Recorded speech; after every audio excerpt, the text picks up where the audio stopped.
Sarah Mitchell never imagined that a casual comment at her local gym would change her entire life. The 28-year-old physical therapist had always been athletic, but she was known more for helping others recover from injuries than for breaking any records herself.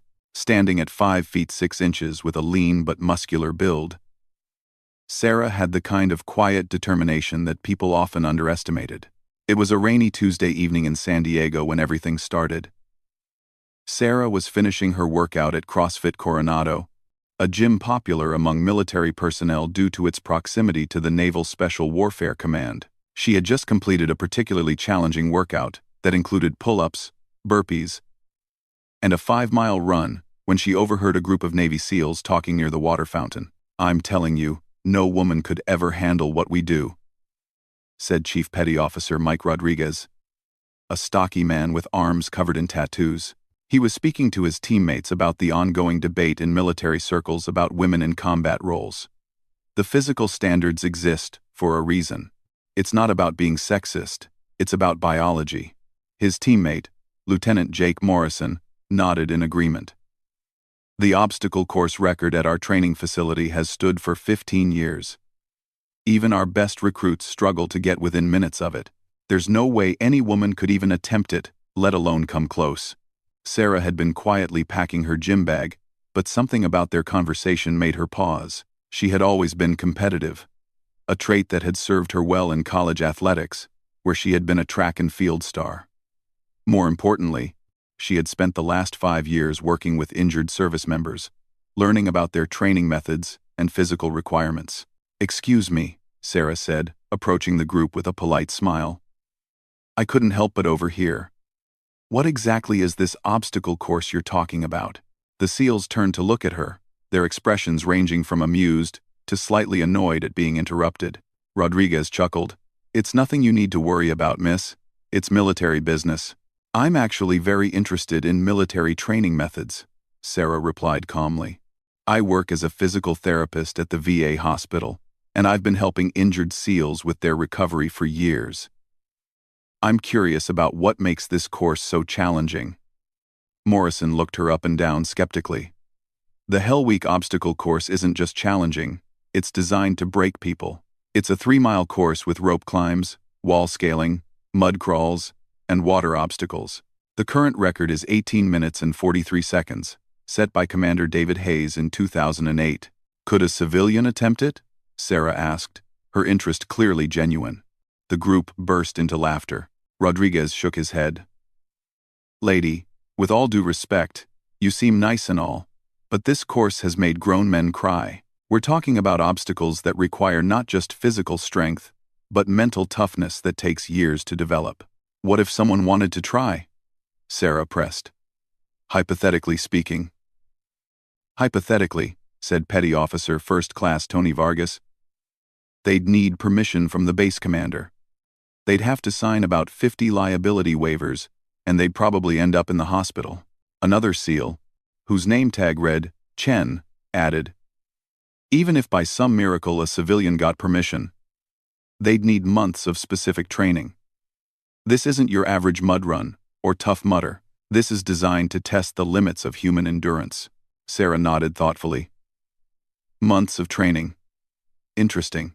The conversation might have ended there, but Rodriguez made a comment that would prove to be pivotal. "Look, I don't mean to be rude, but you seem like a smart woman. You work out, you're obviously in decent shape, but this course would destroy you in the first quarter mile. Hell, I bet you couldn't even complete it, let alone worry about the time." Something in his tone irritated Sarah more than the actual words. It wasn't malicious, but it carried that familiar condescension she had faced her entire athletic career. The assumption that because she was a woman, she simply wasn't capable of certain physical feats. "You might be right," Sarah said evenly. "But what if I could? What if I could not only complete it, but do it faster than your record?" The gym fell noticeably quiet. Other patrons had stopped their workouts to listen to the conversation. Morrison laughed so hard he had to wipe tears from his eyes.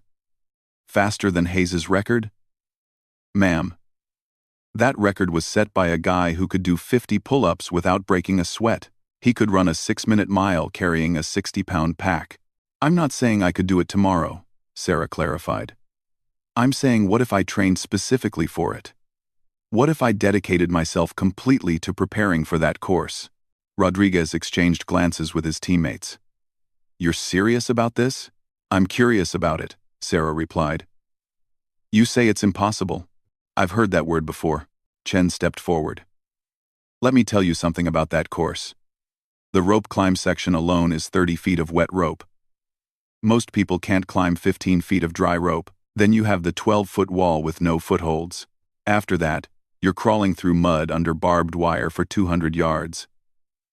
By the time you reach the water obstacles, your muscles are screaming and you can barely think straight. And that's just the first mile, Vargas added. The second mile includes tire flips, sandbag carries, and a section where you're basically swimming through freezing water while carrying gear.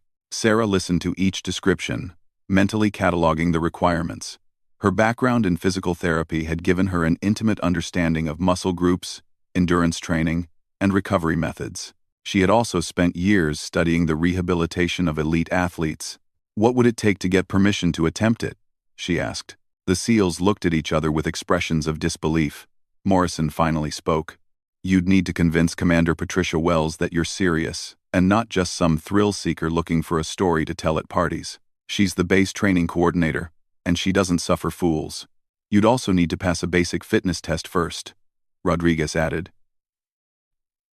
If you can't meet minimum requirements, there's no point in even discussing the obstacle course. Sarah pulled out her phone and made a note. What are the minimum requirements? Chen rattled off a list that sounded impossible to most civilians. 50 push-ups in 2 minutes, 50 sit-ups in 2 minutes, 15 pull-ups, and a 12-minute mile-and-a-half run. That's just to start the conversation. Those are actually lower than I expected, Sarah said, causing another round of laughter from the group. Trust me, Morrison said. When you're doing them under pressure with someone timing you, they feel a lot harder than they sound. As Sarah was about to leave, Rodriguez called out to her. Hey, if you're really serious about this crazy idea, you might want to talk to Maria Santos. She's a former Marine who trains civilians for military-style competitions. She might be able to give you some perspective on what you'd be getting into. Where can I find her? Sarah asked. She runs a training facility called Iron Heart about 10 minutes from here. Vargas replied. But don't say we sent you when she laughs you out of the building. That night, Sarah couldn't stop thinking about the conversation. She researched Commander David Hayes and found articles about his record-setting run. The more she read about the course, the more intrigued she became. It wasn't just about physical strength.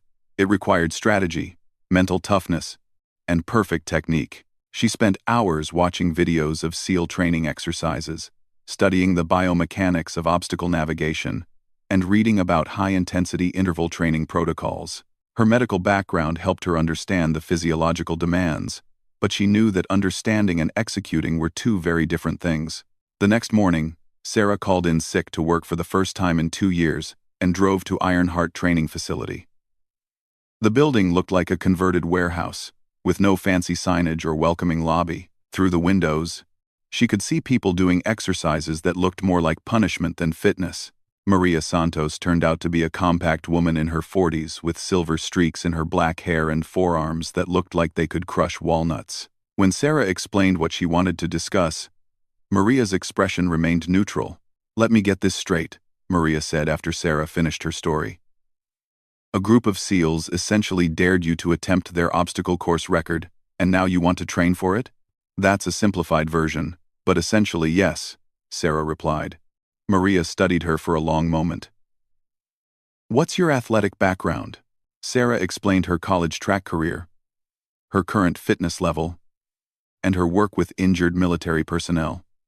Maria listened without comment, occasionally nodding. Why do you want to do this? Maria asked finally. And don't give me some speech about proving women are equal. I want to know why you specifically want to put yourself through hell. Sarah had been asking herself the same question all night, because they assumed I couldn't. Not that I probably couldn't, or might not be able to, but that it was simply impossible. I've been helping military members recover from injuries for 5 years, learning about their training, understanding their mindset.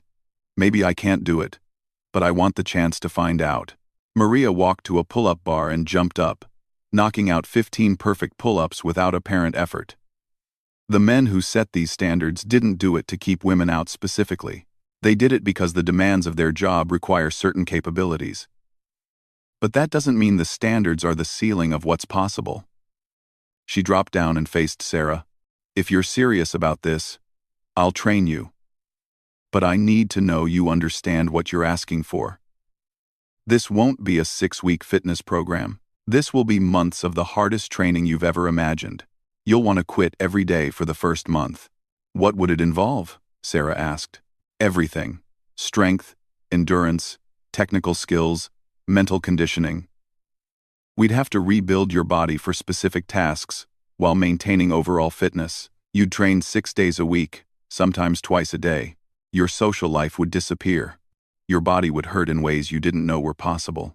Sarah thought about her comfortable routine, her weekend plans, her Friday night dinners with friends. Then she thought about Rodriguez's dismissive laugh and the certainty in Morrison's voice that no woman could even attempt what they did routinely. When would we start? She asked.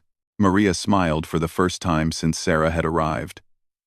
We start by finding out where you really are physically, not where you think you are. Come back tomorrow at 6 in the morning. Wear clothes you don't mind getting destroyed. As Sarah drove home that afternoon, she called her best friend Jessica to explain what she had committed to. Jessica listened with growing amazement and concern.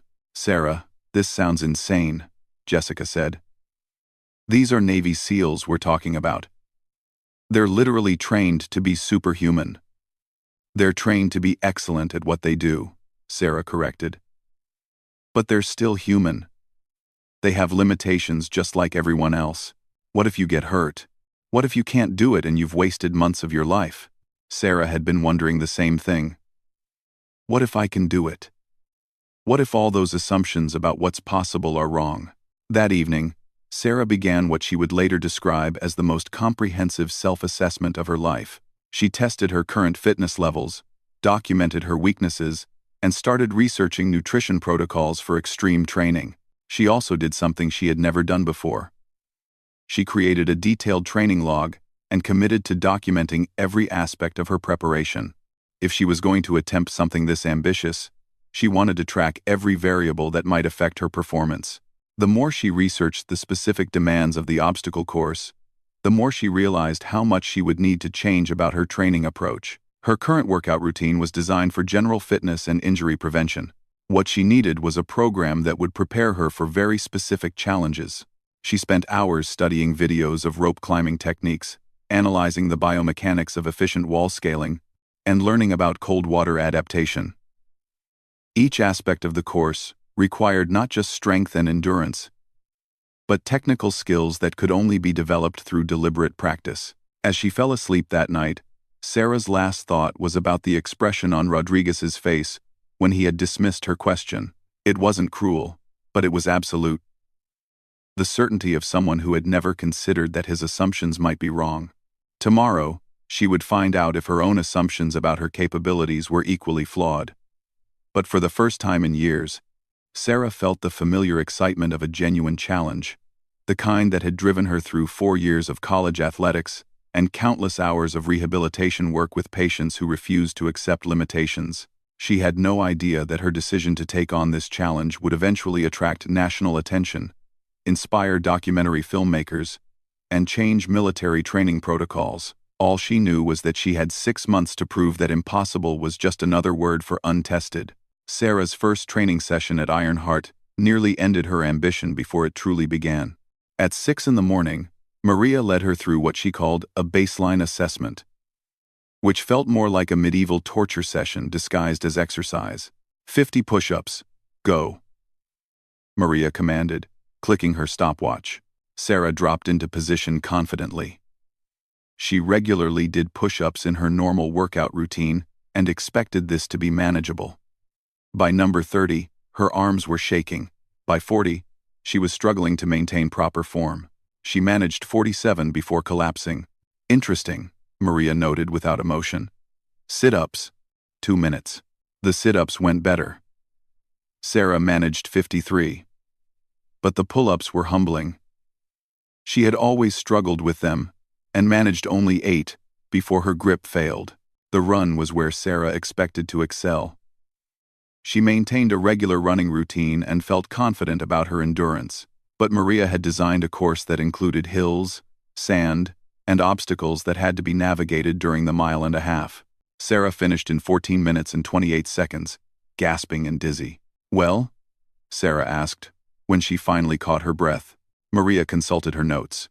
"You're in better shape than most people, but you're nowhere near ready for what you want to attempt. Your push-up form breaks down under fatigue, which means your functional strength isn't what you think it is. Your pull-ups are weak, and that's going to be a major problem.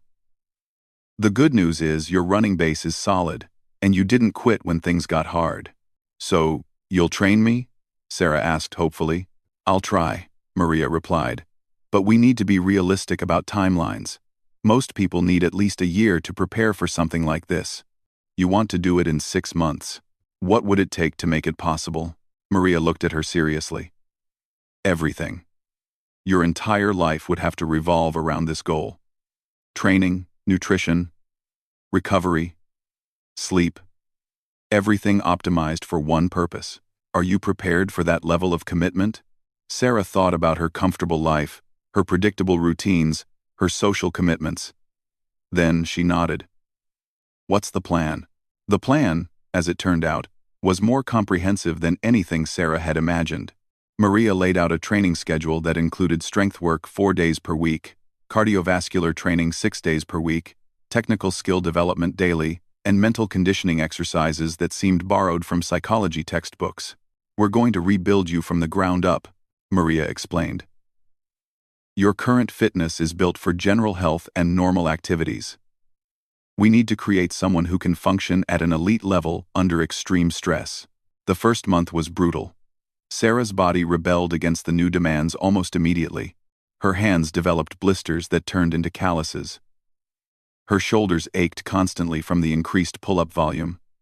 She woke up sore every morning and went to bed exhausted every night. The rope climbing practice was particularly frustrating. The technique was completely different from anything Sarah had ever attempted. It required a coordination of leg clamps and arm pulls that felt awkward and inefficient. For the first 2 weeks, she could barely climb 10 feet before sliding down.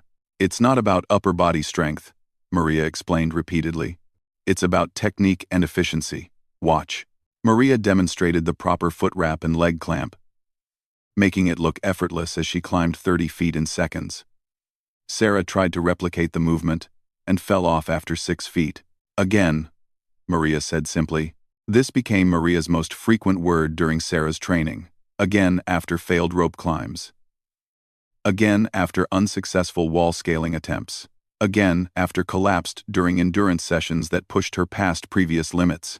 But gradually, almost imperceptibly, things began to change. Sarah's pull-up numbers increased. Her rope climbing technique improved. Her running times dropped consistently. More importantly, her recovery between exercises quickened, and her mental approach to challenges shifted. The transformation wasn't just physical. Sarah found herself thinking differently about problems, both in training and in her work at the hospital. Instead of seeing obstacles as barriers, she began analyzing them as puzzles to be solved. This mental shift proved crucial when she encountered her first major setback. 6 weeks into training, Sarah injured her shoulder during a particularly challenging wall scaling exercise. The pain was immediate and sharp, and she knew from her medical background that it was more than just fatigue. "I think I tore something," she told Maria, cradling her arm. An MRI confirmed a partial rotator cuff tear. Sarah's doctor recommended 6 weeks of rest followed by gradual return to activity. The timeline made continuing her training impossible. Sarah sat in her car after the doctor's appointment and cried for the first time since starting this journey. All the progress, all the sacrifice, all the changes she had made to her life, it seemed like it was ending before she had really begun. But that evening, she received an unexpected phone call. "Hey, it's Rodriguez from the gym," the voice said. "I heard through the grapevine that you actually started training for our course." Sarah was surprised to hear from him. "Word travels fast. Small community around here. I also heard you got injured. That true? Rotator cuff tear, Sarah confirmed. Looks like you were right about this being impossible. Rodriguez was quiet for a moment. Actually, I've been thinking about our conversation. I might have been too quick to dismiss what you were attempting. Rotator cuff injuries are common in our training too. They don't have to be career-ending. My doctor says 6 weeks of rest. Your doctor isn't familiar with military training protocols. Look, I've got a buddy who's a physical therapist, specializing in military injuries. Dr. Kevin Walsh. If you're serious about continuing this, he might be able to help you modify your training to work around the injury. Sarah was stunned. Why are you helping me? Rodriguez chuckled. Honestly? Because Maria Santos called me an idiot for underestimating you. She said you've been training harder than most SEAL candidates she's seen. That got my attention. Dr. Walsh proved to be a game changer. Instead of complete rest, he designed a rehabilitation program that maintained Sarah's fitness while protecting her shoulder. The modified training was frustrating. She had to scale back her pull-up volume and modify her rope climbing technique. But it kept her moving forward. More importantly, the injury introduced her to other aspects of military training she had previously overlooked. Dr. Walsh connected her with a sports psychologist who worked with special operations personnel, introducing her to mental conditioning techniques used by elite military units. Physical preparation is only part of what these courses test, the psychologist explained. They're designed to identify people who can maintain performance when they're exhausted, stressed, and facing seemingly impossible challenges. Sarah began incorporating visualization exercises into her daily routine.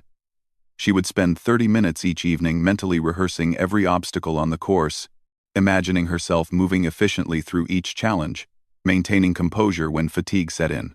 The mental training proved invaluable when she returned to full physical training. Her shoulder had healed stronger than before, but more importantly, her approach to difficult exercises had fundamentally changed. Instead of becoming frustrated when she failed, she began analyzing what had gone wrong and adjusting her technique. 3 months into her training, something unexpected happened. Rodriguez and Morrison showed up at Ironheart during one of her sessions. We wanted to see how you were progressing, Rodriguez explained. Maria invited us to watch. Sarah was in the middle of a rope climbing session when they arrived. She had finally mastered the 30-foot climb and was working on speed and efficiency. She completed 3 climbs in rapid succession, her technique smooth and confident. Not bad, Morrison admitted. How's your wall scaling? Sarah demonstrated on Ironheart's 12-foot wall, using a technique Maria had taught her that combined upper body pull with strategic foot placement. She cleared it cleanly on her first attempt. Rodriguez looked impressed despite himself. What about endurance? The course is 3 miles with all those obstacles. Let's find out, Maria suggested. Sarah's been working on a simulation of the full course. Want to watch her run it? Maria had constructed a modified version of the obstacle course using available equipment and terrain around the training facility. It wasn't identical to the official course, but it tested all the same skills and demands. Sarah's performance that day surprised everyone, including herself. She moved through the obstacles with confidence, her technique solid, and her pace consistent. When she finished, Maria clicked her stopwatch and smiled. 22 minutes, 18 seconds, Maria announced. That's faster than 70% of SEAL candidates complete the course on their first attempt. Morrison's expression had changed from skeptical amusement to serious interest. That's actually impressive. But the real course is different. The obstacles are bigger, the distances are longer, and the conditions are designed to be miserable. I know, Sarah replied. That's why I need to train on the actual course before attempting the record. Rodriguez and Morrison exchanged glances. You'd need permission from Commander Wells, Rodriguez said, and she'd want to see you pass the basic fitness requirements first. I think I'm ready for that test, Sarah said. The following week, Sarah found herself on the Naval Special Warfare Command base for the first time. The fitness test was administered by Chief Petty Officer Linda Martinez, a woman who had broken numerous barriers in military training herself. I've heard about your project, Martinez said, as she prepared the timing equipment. I'm curious to see what you've accomplished. The test was conducted exactly as it would be for any military candidate. Push-ups first, then sit-ups, then pull-ups, finishing with the run. Sarah had trained specifically for these exact standards, but performing under official conditions felt different than training at Iron Heart. The push-ups went smoothly. Sarah completed 65 in perfect form. The sit-ups were easy by her current standards. She finished 73. The pull-ups, once her weakness, had become one of her strengths. She completed 22 without struggle.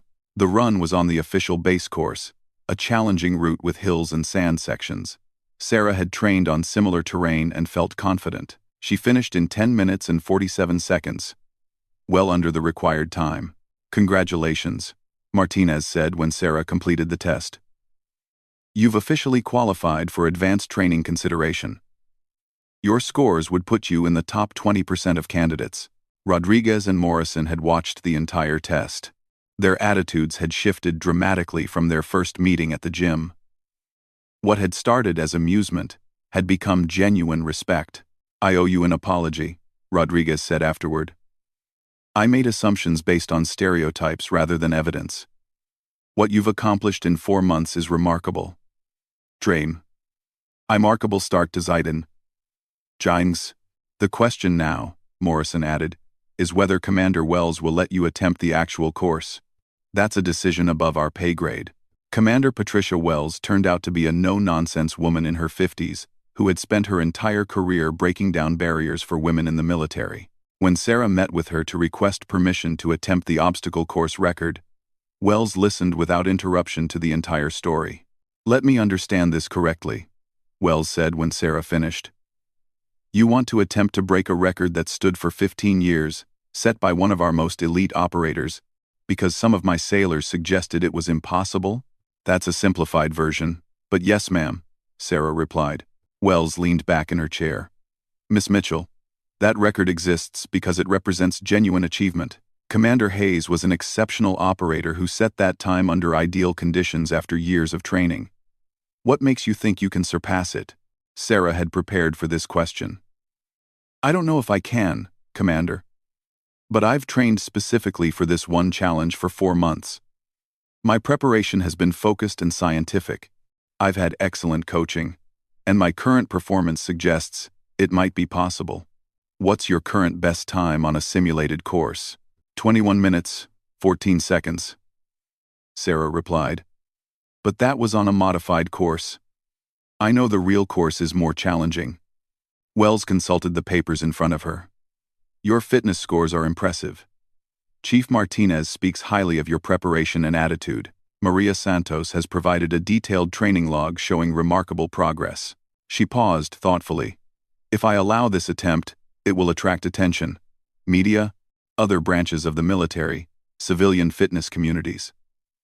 Are you prepared for that level of scrutiny?" Sarah hadn't fully considered the broader implications of her attempt. She had been focused entirely on the personal challenge. "I just want the opportunity to find out what's possible, Commander. Whatever attention comes with it, I'll handle." Wells made her decision. "I'll approve one attempt under official conditions with proper safety protocols. You'll have medical personnel standing by.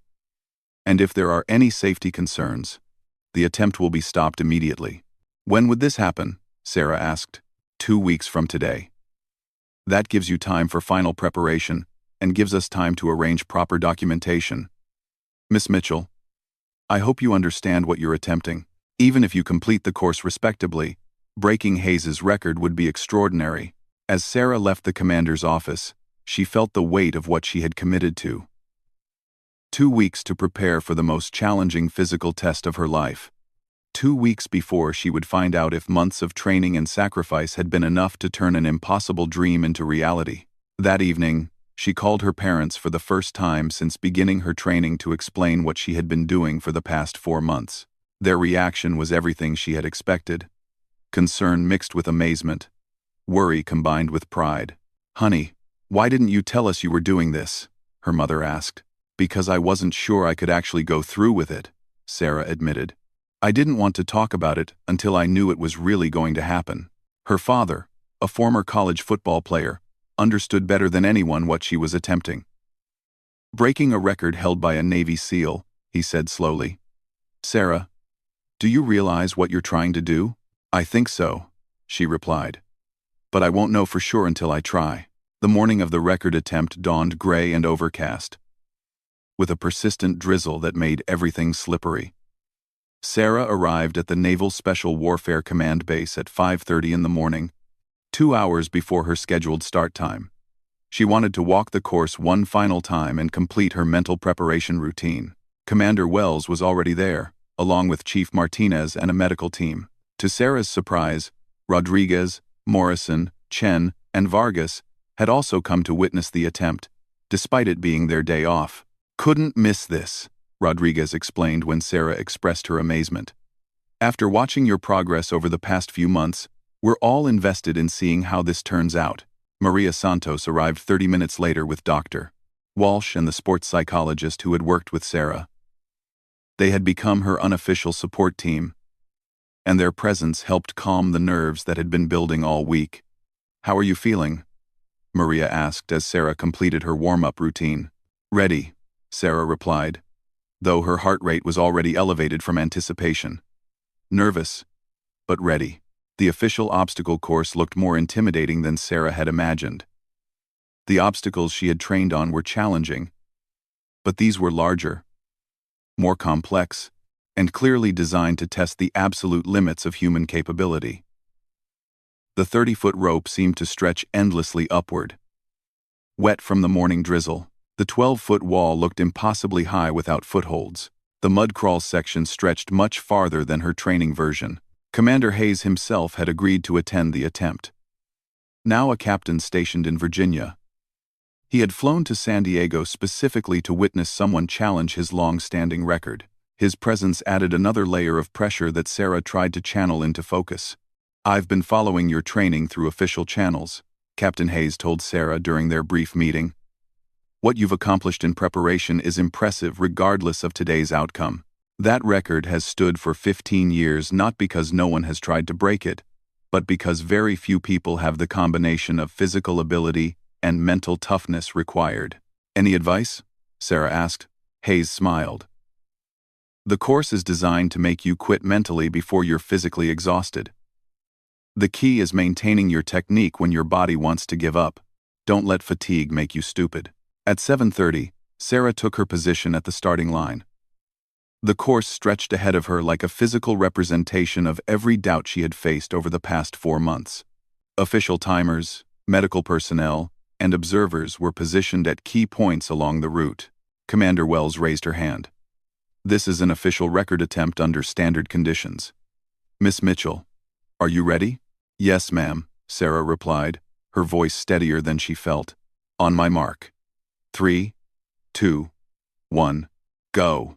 Sarah exploded from the starting line with controlled aggression, settling into the pace she had practiced countless times. The first quarter mile was a straight sprint to the rope climb, designed to elevate her heart rate before the technical challenges began. She reached the rope in excellent time and began her ascent. The wet conditions made the rope slippery, but Sarah's technique held firm. She had practiced in similar conditions, specifically for this possibility. Hand over hand, with efficient leg clamps, she powered to the top in 43 seconds, faster than her training average. The descent required controlled speed rather than reckless haste. Sarah had seen too many athletes lose precious time by rushing this section and losing their grip. She reached the bottom safely and immediately transitioned to the next obstacle. The tire flip section had been one of her greatest concerns during training. The tires were massive, each one weighing over 400 pounds, and had to be flipped end over end for 50 yards. This was pure strength and technique, with no room for finesse or shortcuts. Sarah approached the first tire with the aggressive mindset Maria had drilled into her. Low stance, solid grip, explosive hip drive. The tire moved more easily than expected, possibly because her training tires had been even heavier. She found her rhythm quickly, moving through the section with steady progress. Halfway through the course, Sarah was slightly ahead of record pace, but she knew the hardest sections were still coming. The wall obstacle loomed ahead, 12 feet of smooth concrete that had to be scaled without assistance or footholds. Sarah's approach to the wall was technically perfect. She had practiced the technique hundreds of times, but never under the fatigue conditions she now faced. Running jump, catch the top edge, pull up with controlled power, swing her leg over, descent on the opposite side. The entire sequence took less than 8 seconds. The mud crawl section was where many attempts failed. 200 yards of crawling under barbed wire through sticky, cold mud that seemed designed to sap strength and will simultaneously. Sarah dropped to her belly and began the low crawl, keeping her technique efficient despite the miserable conditions. This was where her mental training proved invaluable. The physical discomfort was exactly as bad as she had imagined, but her mind remained focused on technique and progress, rather than on the pain and exhaustion. Steady forward progress, elbows and knees working in coordination, breathing controlled despite the exertion. She emerged from the mud section coated head to toe but still moving strongly.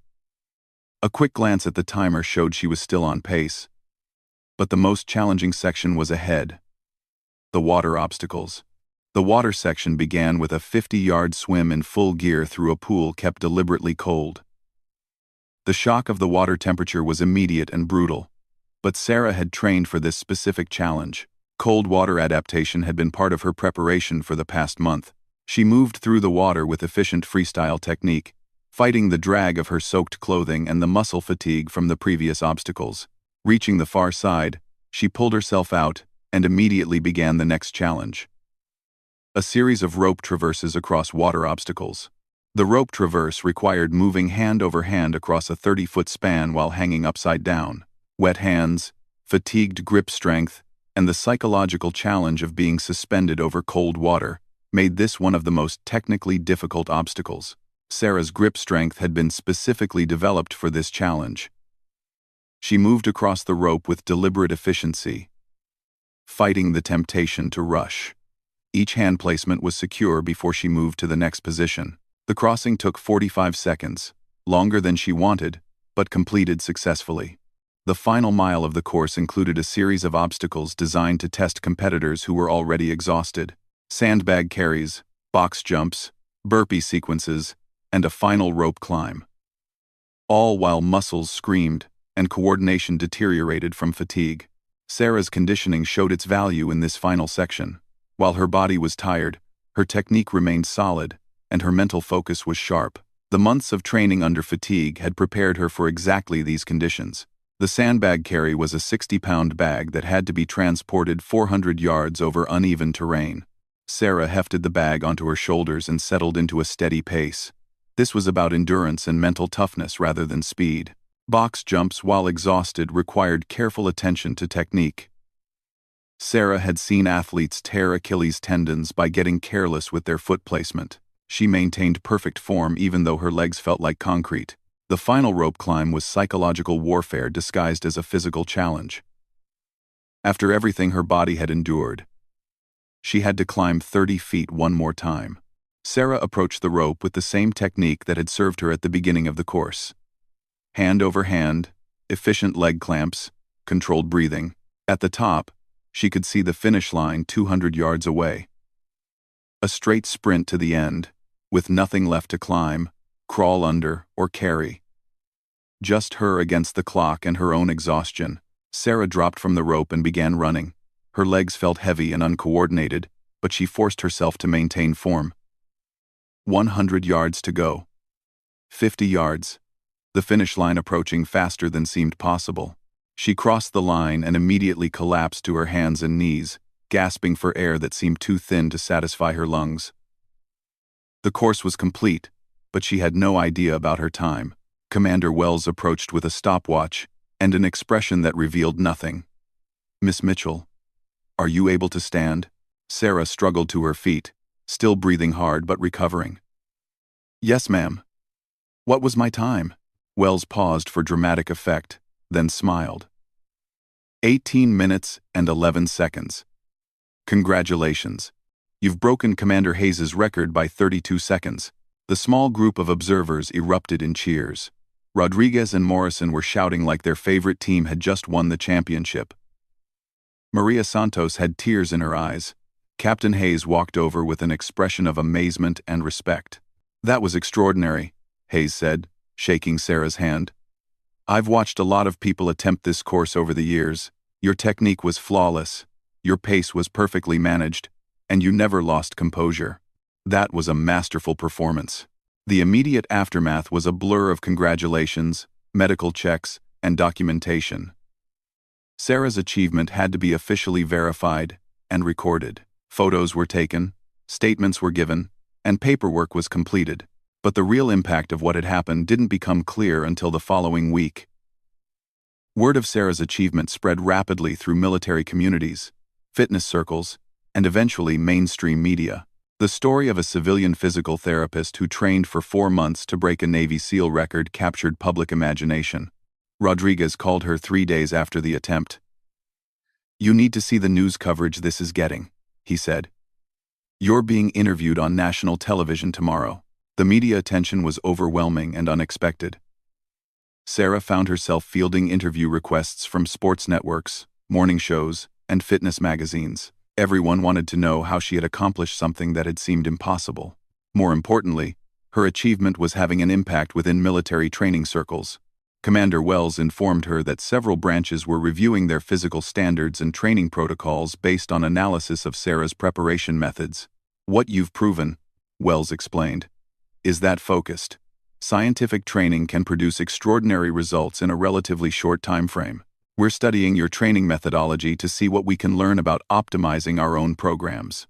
Captain Hayes reached out to offer Sarah a consulting position with military training programs. "Your civilian perspective combined with your demonstrated capability could be valuable in developing new training protocols," he explained. Maria Santos received inquiries from military contractors about developing training programs based on the methods she had used with Sarah. The Iron Heart facility became famous virtually overnight, as the place where impossible became possible. But perhaps the most meaningful response came from an unexpected source. 2 weeks after the record attempt, Sarah received a letter from a teenage girl in Ohio who had read about her achievement.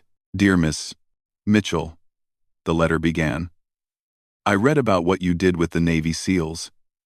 I'm 16, and everyone tells me girls can't do certain things in sports. Your story made me realize that maybe they're wrong. I'm going to try out for the wrestling team next year because of you." Similar letters arrived from women and girls around the country. Sarah realized that her personal challenge had become something larger. A demonstration that assumptions about limitations might be more flexible than people believed. 6 months after her record-breaking performance, Sarah was invited to speak at the Naval Academy about goal setting and mental toughness. Standing before an audience of future military officers, she reflected on how a casual gym conversation had changed her entire life. "The most important thing I learned," she told the midshipmen, "wasn't about physical training or obstacle courses. It was about the difference between actual limitations and assumed limitations. Most of the barriers we face exist in our minds long before we encounter them physically." Rodriguez and Morrison attended her speech, now close friends rather than skeptical strangers. After her presentation, Rodriguez approached her with a grin. "Remember when I said that course would destroy you in the first quarter mile?" he asked. "I remember," Sarah replied. "I'm glad you proved me wrong. But I'm even more glad you didn't let my ignorance stop you from trying." Sarah returned to her work as a physical therapist, but with an enhanced reputation and expanded role. She began working with elite athletes and developing training protocols that incorporated lessons from her own transformation. Her methods became sought after by everyone from professional sports teams to military special operations units. The obstacle course record still stands in Sarah's name. Several attempts have been made to break it, but none have succeeded. The course remains exactly as challenging as it was when Captain Hayes set his original record. But Sarah's achievement proved that human potential is often greater than human assumption. Years later, when people ask Sarah what she learned from her experience, she gives a simple answer. "I learned that the word impossible is usually just an invitation to try harder." The Navy SEALs who once dismissed her attempt now use her story as an example for their trainees about the importance of keeping an open mind about human potential. Her achievement is referenced in military training manuals as an example of what focused preparation can accomplish.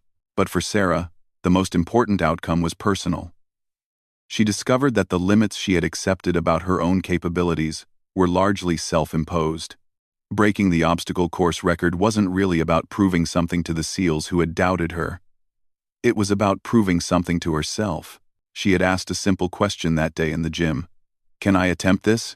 The answer, as it turned out, was not just yes, it was yes, and she could excel at it beyond anyone's expectations, including her own.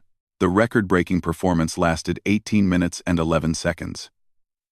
The impact of that performance continues to influence how people think about human potential, training methodology, and the importance of questioning assumptions about what's possible. Sometimes the greatest achievements begin with someone brave enough to ask, "What if they're wrong?"